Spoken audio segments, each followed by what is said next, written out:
कि उस समय हमारा जो पूरा ये जो पूरा ट्रांजिस्टर सर्किट होगा ये बंद ही होगा, आउटपुट जो मिल ही नहीं रहा है, ना के बराबर मिल रहा है।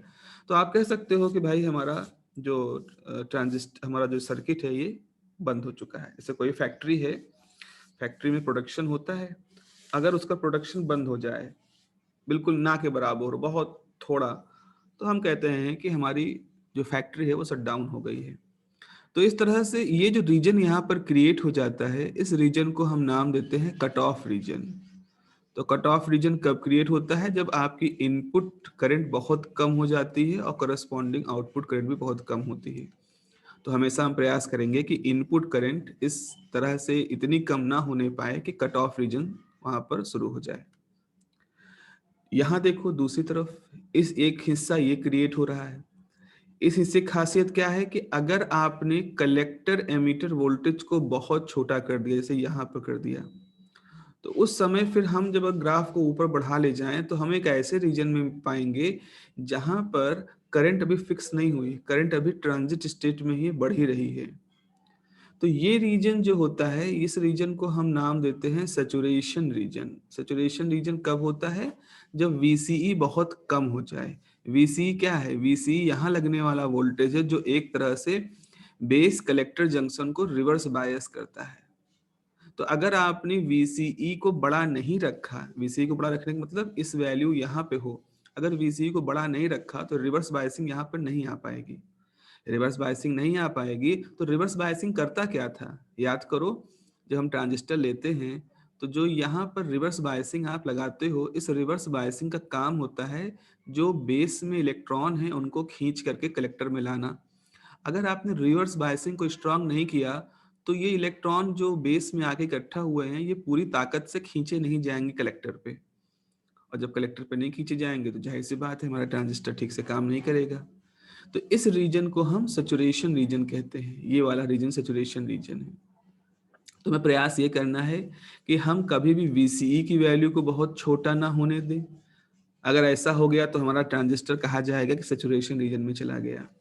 हम कभी भी इनपुट करंट को बहुत छोटा ना होने दें। अगर ऐसा हो गया तो हम कहेंगे कि हमारा ट्रांजिस्टर कट ऑफ रीजन में चला गया। तो हमें इन दो चीज़ों को ध्यान में रखना है कि कभी भी हमारा करंट की वैल्यू और हमारे वोल्टेज की वैल्यू एक निश्चित वैल्यू से कम ना होने पाए। अगर दोनों ठीक ठाक है, जैसे मान लो आपने कोई वैल्यू चूज कर ली यहाँ पे करंट की, तो करंट की ये वैल्यू सॉरी ये वोल्टेज की वैल्यू चूज कर ली और इस तरह से करंट की वैल्यू चूज कर ली, तो आपका दोनों का इंटरसेक्शन पॉइंट यहाँ पे आ रहा है। तो ये जो रीजन होता है इसे कहते हैं एक्टिव रीजन। मतलब ये अच्छा रीजन है, यहीं पर हम अपनी सारी एक्टिविटी करेंगे, अपने ट्रांजिस्टर को इसी रीजन में, इसी वोल्टेज और करंट वैल्यू पे रखेंगे। अब यहाँ हो सकता है, यहाँ हो सकता है, कहीं भी हो सकता है, बस इसी पोर्शन में हो, कट ऑफ से ऊपर, सैचुरेशन से राइट साइड में। तो आप इसको ऐसे समझ सकते हो ना, जैसे हमने कहा कि भाई हमारा एक ब्लड लेवल है और हमारा एक शुगर लेवल है। तो ब्लड लेवल भी हम एक लिमिट से ऊपर रखेंगे और शुगर लेवल भी हम, ब्लड प्रेशर है, ब्लड प्रेशर को भी हम एक रेंज में रखेंगे और शुगर लेवल को भी हम एक रेंज में रखेंगे। इस रेंज से कम होना भी खतरनाक है और इस रेंज से ज्यादा होना भी खतरनाक है, वैसे इसके लिए भी खतरनाक है। तो अगर आपने अपने ब्लड प्रेशर लेवल को, अपने शुगर लेवल को एक ठीक रेंज में रखा है, इसका मतलब अब आप अपना जीवन बहुत ही एक्टिव तरीके से जी सकते हो, कोई दिक्कत नहीं है। बिल्कुल यही लॉजिक यहाँ भी, इसीलिए इसको एक्टिव रीजन भी कह सकते हो आप। एक्टिव रीजन कहा जाता है क्योंकि इस रीजन में अगर ट्रांजिस्टर काम करेगा तो देयर इज नो इश्यू, आराम से काम कर सकता है, करना चाहिए ही उसको यहाँ पर काम ठीक से। तो ये सैचुरेशन रीजन और कट ऑफ रीजन की बात हो जाती है। ओके, अब हम लोग बात करते हैं जो ट्रांजिस्टर बायसिंग की। लास्ट पार्ट में हम लोगों ने कहा था कि ट्रांजिस्टर के अंदर एक घटना हो सकती है जो कि खतरनाक होती है, इसको कहते हैं थर्मल रनवे। तो थर्मल रनवे क्यों होता है? थर्मल रनवे में ये है कि मान लो अगर टेम्परेचर बढ़ गया, किसी वजह से बढ़ा, तो वो जो बढ़ोतरी होती है उसकी वजह से जो बॉन्ड होते हैं वो ब्रेक होते हैं या माइनॉरिटी चार्ज बढ़ते हैं। इसकी वजह से माइनॉरिटी चार्ज जो है वो बढ़ते हैं। माइनॉरिटी चार्ज बढ़ने की वजह से आईसीबीओ जो करंट है वो बढ़ती है। आईसीबीओ करंट बढ़ने की वजह से आईसी बढ़ती है। आईसी बढ़ने की वजह से हीट बढ़ती है और हीट बढ़ने की वजह से फिर टेम्परेचर बढ़ता है। तो एक ये पूरा चक्र चलता रहता है सिर्फ इस वजह से, चूंकि किसी वजह से टेम्परेचर का बढ़ना शुरू हो गया। तो इस घटना को हम थर्मल रनअवे कहते हैं, थर्मल रनअवे इस घटना को कहा जाता है। अब इसको रोकना है, क्योंकि ये तब तक चलता रहेगा जब तक ट्रांजिस्टर हीट सह सकता है। एक समय ऐसा आएगा कि टेम्परेचर इतना बढ़ जाएगा कि ट्रांजिस्टर पिघल जाएगा, गल जाएगा। जैसे ट्रांजिस्टर गला, काम खत्म, मर गया समझ लो। ट्रांजिस्टर एक तरह से डिस्ट्रॉय हो जाएगा, उसकी सॉलिड स्टेट ही कन्वर्ट हो जाएगी लिक्विड स्टेट में जब गल जाएगा तो वो हम नहीं चाहते हैं। तो इसको अवॉइड करने का तरीका क्या है? क्योंकि ये सारा प्रोसेस बहुत फास्ट होता है, माइक्रो सेकेंड 10⁻⁻6 सेकेंड में ये घटना हो जाती है। हम 1 सेकंड का हिसाब नहीं लगा पाते, और ये घटना ऐसी है जो 1 सेकंड के 1,00,000वें हिस्से में हो जाती है। तो ये मैन्युअली तो हम इसको नहीं रोक सकते। ये वैसा पानी उबलने जैसा नहीं है कि पानी उबलेगा थोड़ी देर, फिर ढक्कन हिलेगा, फिर उसमें से दूध उबाल जैसा आता है, उस तरह से नहीं, उतना समय नहीं मिलता। It is very very instantaneous process. तो थर्मल रनवे को रोकने के लिए हमारे पास कुछ तरीके होते हैं, जिसको कि हम कहते हैं बायसिंग मेथड। हम अपने ट्रांजिस्टर को इस तरह से बायस कर दें। बायस करने का मतलब क्या मैंने बताया था? बायस करने का मैंने बताया था कि आप उसको एक्सटर्नल बैटरी के साथ जोड़ जाड़ दो ठीक से। तो वो है हमारा बायसिंग मेथड। तो हम कुछ बायसिंग मेथड यहाँ पर अडॉप्ट करते हैं। तो अब बायसिंग मेथड में कुछ और टास्क भी हैं हमारे पास। बायसिंग मेथड समझने से पहले जरा आपको ये समझना है कि हमें बायसिंग मेथड में सिर्फ थर्मल रनवे ही नहीं रोकना है। थर्मल रनवे तो एक पार्ट है, उसके अलावा आपको यहाँ पर और कई चीजें देखनी है। Just a minute। जैसे एक तो आपको यहाँ पर ये ध्यान रखना है कि जो हमारा बेस एमीटर जंक्शन है, बेस एमीटर जंक्शन है, वो हमेशा फॉरवर्ड बायस रहे, इसको तो ध्यान रखना ही है। दूसरा है बेस कलेक्टर जंक्शन जो है वो रिवर्स बायस में होना चाहिए। तीसरा एक और चीज होती है, पहले यही है थर्मल स्टेबल हो, थर्मल स्टेबिलिटी उसके अंदर हो। एक चौथा भी होता है जिसमें हम कहते हैं कि हम एक proper zero signal base current कह लो अगर कॉमन एमिटर जोड़ रहे हो, या कलेक्टर करंट कह लो, वो सर्किट के अंदर फ्लो हो। ये वाली जो शर्त है, ये शर्त तब और ज़्यादा महत्वपूर्ण हो जाती है अगर हम अपने उस सर्किट को एज एम्पलीफायर इस्तेमाल करना चाहते हैं। तो अगर आप अपने सर्किट को एम्पलीफायर की तरह से इस्तेमाल करना चाहते हो तो आपको ये चौथी वाली शर्त भी वहाँ पर रखनी पड़ेगी। तो ये 3 शर्तें तो बिल्कुल ज़रूरी हैं। ये तो सर्किट को चाहे आप एम्पलीफायर की तरह इस्तेमाल करो, चाहे वाइब्रेटर की तरह इस्तेमाल करो, चाहे मल्टी वाइब्रेटर की तरह इस्तेमाल करो, जो भी इसका इस्तेमाल करना चाहते हो, स्विच की तरह इस्तेमाल करना चाहते हो करो। तो 3 शर्तें तो होनी ही चाहिए। चौथी शर्त जो है कि एक proper zero signal base current भी सर्किट के अंदर फ्लो करे, ये बहुत इंपॉर्टेंट तब हो जाती है जब हम एम्पलीफायर की तरह से अपने सर्किट को काम करने के लिए सोचते हैं। तो और एक चीज और, ये तो हो गया अंदरूनी मामला। दूसरा है कि इलेक्ट्रॉनिक में क्या होता है, मिनिमाइजेशन हो, मतलब सर्किट छोटा हो। कौन चाहता है 10 किलो का मोबाइल फोन, वो पुराने जमाने में जो डायलिंग वाले फोन होते थे जिसमें गोल गोल घिर्री लगी होती थी, उस तरह का फोन आज कोई यूज नहीं करना चाहते। इवन लोग बटन नहीं दबाना चाहते हैं मोबाइल फोन में। तो टच का जमाना हो गया। तो पहले तो वो उसमें एक साइकिल होती थी जो आप घिर घिर करके घुमाते थे, शायद देखा हो आप लोगों ने, टीवी वगैरह में तो देखा होगा पुरानी फिल्मों में। उससे लोग निजात पाना शुरू करे, तो उनका हम बटन चाहिए, तो बटन मिल गए। फिर धीरे धीरे बटन से भी दिक्कत हो गई, तो अब कह रहे हैं टच हो जाए। अब टच में भी आलस से आता है, तो अब जो है हम बोल बोल करके मोबाइल फ़ोन को मिला लेते हैं कि हमने बोल दिया, उसका असिस्टेंट ऑन कर दिया, आपने बोला और उसने फ़ोन मिला दिया। कुछ दिन बाद हो सकता है लोग बोलने से भी आलस्य करना शुरू करें, बोले सोच लें, हम खाली सोच लें और बस तुरंत ही हमारा माइंड वेव पढ़ करके ये सिस्टम चला जाए। तो इलेक्ट्रॉनिक्स इस हर इच्छाओं को पूरी करने के लिए तैयार है। हो सकता है आने वाले समय में आप सिर्फ एक इमेजिन करो, वो मोबाइल फ़ोन खुद ही आपको सलाह दे कि आपने उस व्यक्ति से बात करनी चाहिए, है ना? Artificial intelligence. तो मिनिमाइज़ेशन भी हमें बहुत ज़रूरी है करना। अच्छा, और दूसरा क्या है? कॉस्ट इफ़ेक्टिव हो। सर्किट ऐसा नहीं है कि मिनिमाइज़ है और इतना महँगा हो गया है कि कोई अफ़ोर्ड ही नहीं कर पा रहा, तो कौन बेचेगा उस टेक्नोलॉजी को? तो कॉस्ट इफ़ेक्टिव भी हो।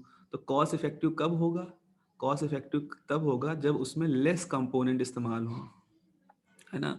आप बैटरी की संख्या कम कर दो, आप ट्रांजिस्टर की संख्या कम कर दो, तो आप कॉस्ट इफेक्टिव तभी बना पाओगे अपने सर्किट को जब उसमें आप कम कंपोनेंट इस्तेमाल करो, तभी उसको सस्ता बना पाओगे, तो छोटा तभी बना पाओगे। तो ये जो है चीज़ें, ये तो फिजिक्स के पॉइंट ऑफ व्यू से हैं कि base emitter, base collector, thermal stability, और ये जो चीज़ें हैं ये एक तरह से आप कह सकते हो सेल के रूप में है, उसके विजुअल अपीयरेंस के लिए है, मिनिमाइजेशन हो, कॉस्ट इफेक्टिव हो, उसकी एफिशिएंसी के लिए हो। तो हमारे जो बायसिंग मेथड होंगे उनके ऊपर कई सारी जिम्मेदारी हैं। मिनिमाइजेशन और कॉस्ट इफेक्टिवनेस की जिम्मेदारी है, बेस एमिटर, बेस कलेक्टर की जिम्मेदारी है, और अगर आपने एम्पलीफायर की तरह यूज करना शुरू करना है तो फिर इसकी भी एक जिम्मेदारी उसके ऊपर है। ठीक है, अब इसमें हम एक मेथड पढ़ते हैं, fixed base register method. Fixed base register method, देखो नॉर्मली क्या होता है। नॉर्मली अगर हम कॉमन एमिटर की बात करते हैं, नॉर्मली अगर आपके पास कॉमन एमिटर है इस तरह से, तो आपने इसे लिया, यहाँ पर एक बैटरी लगाई VCE, यहाँ पर एक बैटरी लगाई VBE, यहाँ पर, यहाँ से बेस करंट इधर फ्लो कराया, यहाँ कलेक्टर करंट फ्लो कराया, यहाँ से एमीटर करंट फ्लो हुई, ये हिसाब किताब बनना है, ग्राउंडेड जोड़ दो वो सब है। तो आपको एक रिवर्स बायस में बैटरी चाहिए, एक फॉरवर्ड बायस की बैटरी चाहिए। ये बैटरी छोटी हो तब भी चल जाएगा, 1 वोल्ट तक की चल जाएगी। इसको थोड़ा सा हम बड़ा रखेंगे 9 वोल्ट, क्योंकि यहाँ पर रिवर्स बायस तक काम होता है बेस से चार्जों खींच के लाना। तो आपने देखा एक ट्रांजिस्टर इस्तेमाल किया, अब यहाँ लोड वगैरह लगा देते हो जहाँ से कि आउटपुट लेना है, तो आपने कुछ रजिस्टर लगाया, एक ट्रांजिस्टर लगाया, 2 बैटरी लगाई। अब बैटरियों के साथ दिक्कत ये होती है कि बैटरी उतनी छोटी नहीं होती हैं जितनी कि ट्रांजिस्टर होते हैं, सर्किट होते हैं, कंपोनेंट, सेमीकंडक्टर कंपोनेंट। अगर आप बैटरी बहुत छोटी बनाओगे तो फिर उसके अंदर ये सारी पावर नहीं दे पाओगे, 9 वोल्ट की हो, 10 वोल्ट की हो, फिर उस हिसाब से उसका ये EMF भी कम हो जाएगा। तो बैटरी को तो हमें एक कंसिडरेबल साइज का बनाना ही है। तो अब यहाँ रास्ता ये निकाला गया है कि चलो एक सिंगल बैटरी ली जाएगी, 2 बैटरी ना लें, एक सिंगल बैटरी लें, बल्कि छोटे छोटे हम कुछ रजिस्टर ले लें। तो बजाय बैटरी के रजिस्टर ले लें। रजिस्टर जो होते हैं वो साइज में छोटे बनाए जा सकते हैं, उनमें बैटरी जैसी दिक्कत नहीं होती। तो क्या किया, एक ट्रांजिस्टर लिया, उसके साथ एक रजिस्टर जोड़ दिया, कलेक्टर के पास RC कहा गया, एमीटर को हमने ग्राउंडेड कर दिया, फिर एक बैटरी ले ली गई, बैटरी का प्लस सिरा VCC यहाँ जोड़ दिया गया और दूसरे सिरे ग्राउंड से जोड़ दिया गया, तो वो नहीं दिखाया जा रहा, तो प्लस सिरा यहाँ जुड़ा है। उसके बाद फिर एक और रजिस्टर लिया गया और रजिस्टर को यहाँ जोड़ा गया और फिर उसको बेस के साथ जोड़ दिया गया। तो ये है बेस, ये है कलेक्टर, ये है एमीटर। तो हमने अपने ट्रांजिस्टर में सिर्फ एक बैटरी जोड़ी, 2 रजिस्टर जोड़ दिए, RC और एक RB, और बाकी सब और कुछ नहीं। बैटरी की संख्या आपने 1 कर दी। अब कैसे इसको फॉरवर्ड बायस रिवर्स बायस दोगे, जरा ये सोचो। देखो मान लो ये प्लस 9 वोल्ट है, ये 9 वोल्ट की बैटरी है, तो ये प्लस 9 सिरा है। ठीक है, ट्रांजिस्टर कैसा है, NPN। सबसे पहले आपको सोचना है कि बेस एमिटर जंक्शन को हमें फॉरवर्ड बायस करना है और बेस कलेक्टर जंक्शन को रिवर्स बायस करना है। तो मान लो यहाँ पर 9 वोल्ट है, हमने रजिस्टर को ऐसा चुना, RC को ऐसा चुना कि यहाँ पर 3 वोल्ट का वोल्टेज ड्रॉप हो जाता है। तो अगर ये सिरा 9 वोल्ट का है और 3 वोल्ट यहाँ खर्च हो जाएगा, यानी ये जो सिरा होगा ये कितने का हो जाएगा, 6 वोल्ट का, प्लस 6 वोल्ट का। ओके, ये प्लस 6 वोल्ट का हो जाएगा। तो जो C टर्मिनल है इस पे कितना पोटेंशियल है, प्लस 6 वोल्ट। अब यहाँ आओ, इस रजिस्टर को हमने ऐसा चुना कि यहाँ पर जो वोल्टेज ड्रॉप है वो 9 में से 7 वोल्ट यहाँ ड्रॉप हो जाए। तो अगर ये सिरा 9 वोल्ट का है, 7 वोल्ट यहाँ ड्रॉप हो जाएगा, तो ये जो सिरा होगा यहाँ कितना पोटेंशियल होगा, 2 वोल्ट। सिंपल सी अर्थमेटिक है, 9 है, 7 यहाँ खर्च हो गया, 2 यहाँ बचा। तो अब आपका जो P टर्मिनल है उसके पास +2 पोटेंशियल है। आपका जो एमीटर है वो ग्राउंडेड है 0 पोटेंशियल पर। आपका जो कलेक्टर है उसके पास +6 वोल्ट का पोटेंशियल है, +6 का। अब जरा देखो, तुलना करो, एक चीज समझो, वोल्टेज में ऐसा होता है, जैसे 0 वोल्ट है, +1 है, +5 है, +10 है। तो अगर आप +10 के देखोगे तो +10 की तुलना में आपका जो +5 है वो बाईं तरफ है, यानी नेगेटिव डायरेक्शन में है। तो आप कहोगे +10 इज मोर पॉजिटिव देन +5, और +5 इज क्या कह सकते हो उसको, +10 +5 +10 इज, आप इसे ऐसे कह सकते हो कि इसके पास +5 is negative as compare to +10, है ना। +5 is negative as compare to +10, इस तरह से तुलनात्मक रूप से। तो आप यहाँ देखो, कलेक्टर जो एन टाइप का है, कलेक्टर हमारा जो एन टाइप का है उसके पास ज़्यादा पॉजिटिविटी है। बेस हमारा जो पी टाइप का है उसके पास लेस पॉजिटिविटी है। तो इसका मतलब है बेस पी टाइप के पास निगेटिव बिहेवियर है, एन टाइप के पास ज़्यादा पॉजिटिव बिहेवियर है। तो जब एन टाइप के पास पॉजिटिव बिहेवियर होता है, पी टाइप के पास उसकी तुलना में निगेटिव बिहेवियर होता है, तो ये बायस कैसा कहा जाता है, रिवर्स बायसिंग। तो यहाँ +6 यहाँ +2 होने की वजह से बेस जो है वो कलेक्टर की तुलना में निगेटिव पोटेंशियल पर है, मान सकते हैं। इसीलिए हम इसे कहेंगे कि ये रिवर्स बायस है। लेकिन जो बेस वाला सिरा है वो एमीटर की तुलना में पॉजिटिव, यहाँ 0 पोटेंशियल, यहाँ +2 पोटेंशियल है। तो P is more positive than N। तो जहाँ P more positive than N होता है उसको हम कहते हैं फॉरवर्ड बायसिंग, यहाँ फॉरवर्ड बायसिंग है। और जहाँ P is less positive than N, N type, उसे कहते हैं रिवर्स बायसिंग। तो इस जगह पर रिवर्स बायसिंग है। तो सही तरीके से अगर आप बेस रजिस्टर और आरसी का सही सही चुनाव कर लें, ठीक से चुनाव कर ले जाएं आप, तो आप बड़े आराम से यहाँ पर एक निगेटिव रिवर्स बायसिंग या रिवर्स पोटेंशियल बायसिंग वाला इफेक्ट प्रोड्यूस कर सकते हैं, और दूसरी तरफ फॉरवर्ड पोटेंशियल बायसिंग वाला इफेक्ट प्रोड्यूस कर सकते हैं। तो इस तरह से हमने यहाँ पर क्या किया, एक पहले तो मिनिमाइजेशन कर ले गए भाई, 2 बैटरी की बजाय एक ही बैटरी इस्तेमाल की, चीजें मिनिमाइज कर दी। कॉस्ट इफेक्टिव भी हो गया होगा क्योंकि बैटरी की संख्या कम हो गई, बैटरी महंगी मिलती है तुलना में बाकी कंपोनेंट के, तो कॉस्ट इफेक्टिव बना दिया। लेस कंपोनेंट भी कर दिए, बेस एमीटर जंक्शन को फॉरवर्ड बायस भी कर दिया, बेस कलेक्टर जंक्शन को रिवर्स बायस भी कर दिया। थर्मल स्टेबिलिटी कर पाए कि नहीं, ये एक सवाल है कि थर्मल स्टेबिलिटी का मतलब है क्या अगर इस सर्किट में तापमान बढ़ जाए और तापमान बढ़ने की वजह से इसके अंदर आईसीबीओ बढ़ जाए, तो क्या इस आईसीबीओ को कंट्रोल करने का कोई तरीका है। तो आप समझ लो यही इस सर्किट की, यही इस अरेंजमेंट की सबसे बड़ी कमी है। ऐसा कोई तरीका नहीं है यहाँ पर जिसकी वजह से हम आईसीबीओ अगर बढ़ जाए तो हम उसको कंट्रोल कर सकें। तो हमने मिनिमाइजेशन कर ले गए, हम कॉस्ट इफेक्टिवनेस ले गए, लेस कंपोनेंट इस्तेमाल कर ले गए, base emitter junction forward bias कर दिया, base collector junction reverse bias कर दिया। ये 4-5 चीज़ें हमने अचीव कर ली इस मेथड में। लेकिन एक जो सबसे बड़ी कमी इसके साथ रह गई है वो ये है कि थर्मल स्टेबिलिटी हम यहाँ पर नहीं ला पाए हैं। तो अब हमें थर्मल स्टेबिलिटी लानी है, थर्मल स्टेबिलिटी लानी है, लेकिन इस शर्त पे नहीं कि हम उसको कॉस्ट बढ़ा दें या उसको मिनिमाइजेशन से बड़ा कर दें, सर्किल बल्क कर दें, नहीं। ये सारी शर्तें पालन होती रहे, उसके साथ साथ एक और नई शर्त आपको जोड़नी है कि थर्मल स्टेबिलिटी भी आपको यहाँ पर लेके आनी है। तो फिक्स्ड बेस रजिस्टर बायस मेथड जो होता है वो कई मामलों में काफ़ी अच्छा था, पुराने पारंपरिक तकनीक से जहाँ 2-2 बैटरी इस्तेमाल होती थी उसकी तुलना में तो बेहतर था। लेकिन इसमें थर्मल स्टेबिलिटी ना होना इसकी एक कमी थी। ठीक है, तो अब इस कमी को कैसे दूर करना था, तो इस कमी को दूर करने के लिए फिर हमने अगला मेथड डेवलप किया, और अगला मेथड जो होता है उसको हम कहते हैं feedback based register biasing method.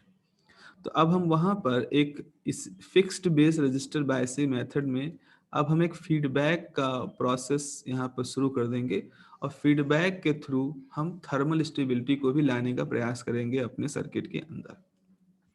Okay, so this is for electronics part. आज मैं इतना आपको इलेक्ट्रॉनिक्स का पार्ट पढ़ाऊंगा।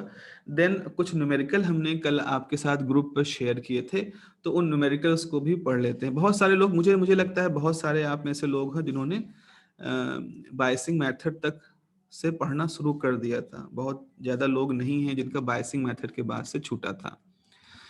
तो अभी मुझे थोड़ा सा करना है, न्यूमेरिकल्स जो मैंने आप लोग को दिए थे वो मैं आपको, एक मिनट जरा देख लेता हूँ कैसे करें। Stop share.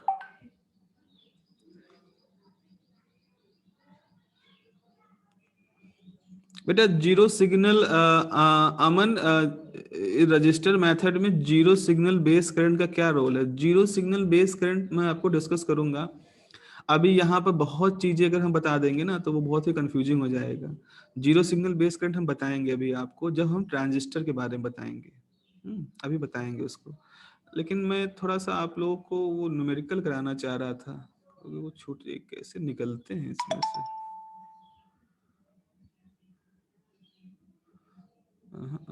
मिनिमाइजेशन, हाँ।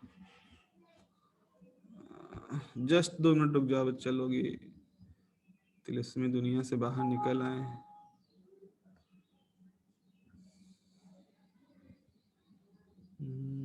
जूम जूम जूम, कहाँ है numerical note pad?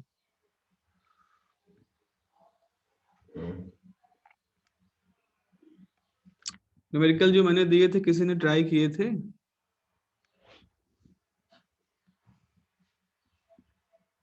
Yes sir. कुछ हुए? यस सर, हो गए। कब हो गए?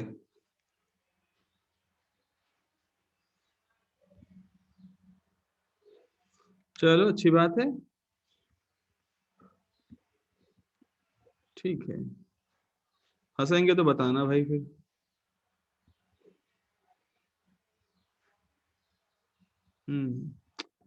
तो लेट मी शेयर द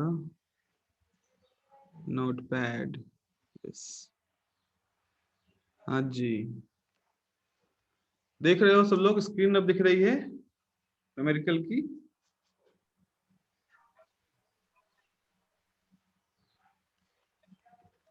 अच्छा,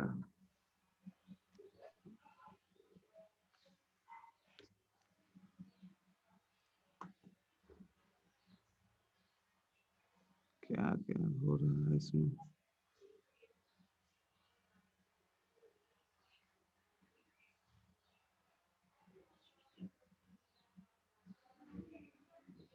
ओहो, 10 मिनट बचे हैं इसमें तो। अच्छा देखो भाई, ये है हमारे पास a car is moving along a straight road with a uniform acceleration. It passes through 2 points P and Q separated by a distance with velocity 30 km and 40 km respectively. The velocity of car midway between P and Q. ये question ऐसा है कि जैसे आपने कहा कि आपके पास दो स्क्रीन, एक P है एक Q है, और क्या लिखा है? Car is moving along straight rod with uniform, मान लो बिट ये आर है, तो ये क्या कर रहा है? यूनिफॉर्म एक्सलेशन से जा रहा है, तो यहाँ जा रहा है 30 km/h से, और यहाँ जा रहा है 40 km/h से। ये दो स्पीड हैं। और फिर क्या कहा गया है? The velocity of car Midway, यहाँ पर कहीं। तो अगर हम थोड़ी देर के लिए मान लें कि इसकी डिस्टेंस है x और ये डिस्टेंस है x/2, मिड का मतलब यही हुआ x/2। तो अब क्या होगा? यहाँ पर हमसे यहाँ पर वेलोसिटी कितनी है पूछा गया है। एक वन डायमेंशन मोशन का क्वेश्चन है, तो जरा समझो। यहाँ पर थोड़ी देर के लिए हम ये माने कि P से जब आता है तो ये इसकी इनिशियल वेलोसिटी है, इसको U कह दें, और Q से जब जाता है तो ये इसकी फाइनल वेलोसिटी V कह दें, जबकि डिस्टेंस x कवर हो रहा है। तो हमारे पास फॉर्मूला क्या होता है? v² बराबर u² प्लस 2ax, क्योंकि वेलोसिटी बढ़ी है ना, डीएक्सलरेट तो हुआ नहीं है, तो a हमेशा पॉजिटिव ही माना जाएगा। तो देखो यहाँ पर ये हो जाएगा 40², u कितना है? 30² प्लस 2, ए नहीं मालूम है। ए नहीं मालूम है ना, क्या लिखा है? Passes through by distance uniform acceleration. अच्छा, कोई एक्सेलरेशन है जो यूनिफॉर्म है, but we don't know what is this, what is that acceleration. तो 2ax बराबर कितना हो जाएगा? तो इसको आप लिख सकते हो 40 + 30, 40 - 30, दैट इज 700। तो 2ax, तो x इज इक्वल टू 350/2 ना, x a एक्सेलरेशन जो है वो हो जाएगा 350/x। अब क्या करोगे, एक्सेलरेशन मालूम चल गया। अब हम यहाँ आते हैं इस जगह पर v पर, तो v पर क्या होगा, एक्सेलरेशन मालूम है। अब सोचो यहाँ पर जब मिड पॉइंट है, यहाँ से जब ये गुजरा होगा तो इस समय इसकी वेलोसिटी सपोज हम u मान, कुछ वैसा मान लें, कुछ u1 मान लें। तो जब यहाँ से गुजरा उसके बाद जब वो Q से गुजरा तो 40 किलोमीटर तो मालूम ही है। तो फिर से हम यहाँ पर यूज करेंगे वही फॉर्मूला। ओके, लेकिन अब की बार हमारे पास एक्सेलरेशन है। तो जब पॉइंट R से गुजरा तो मान लो उसकी वेलोसिटी है UR, सपोज इसको हम UR मान लें, ये इसकी इनिशियल वेलोसिटी है। तो फॉर्मूला क्या होता है, v स्क्वायर बराबर UR² प्लस 2ax। v मालूम है हमें 40 है, 40 का होल स्क्वायर। UR जब यहाँ से गुजरा नहीं मालूम कितनी वेलोसिटी था, तो UR²। 2a कितना है, a है 350/x, और डिस्टेंस कितनी कवर की है, x/2। ये ध्यान रखना, r से q तक की जो दूरी है वो x/2 है, हाफ है, क्योंकि हाफ में पूछा गया है। तो ये कैंसिल हो गया, ये इसको कैंसिल कर दिया, तो आपके पास बचेगा UR² बराबर 40² माइनस 350, तो जाएगा 1600 माइनस 350, तो कितना हो जाएगा, 4 12 12 4 16, 1250। हाँ, UR कितना हो जाएगा, UR हो जाएगा अंडर रूट 1250। तो 1250 क्या हो सकता है, 625 गुणे 2 हो सकता है, और 625 किसका होता है, 25 का, तो 25√2 UR। तो इसका मतलब है R पॉइंट जो कि मिड में था, उस पॉइंट से जब गुजरेगा ये, तो इसका जो हो जाएगा वैल्यू वो अंडर रूट 25/2 होगा। देखो दूसरा क्वेश्चन है, what will be the red. Excuse me sir, हाँ बोलो। सर इस क्वेश्चन में हम लोगों ने जो 40 किलोमीटर पर आवर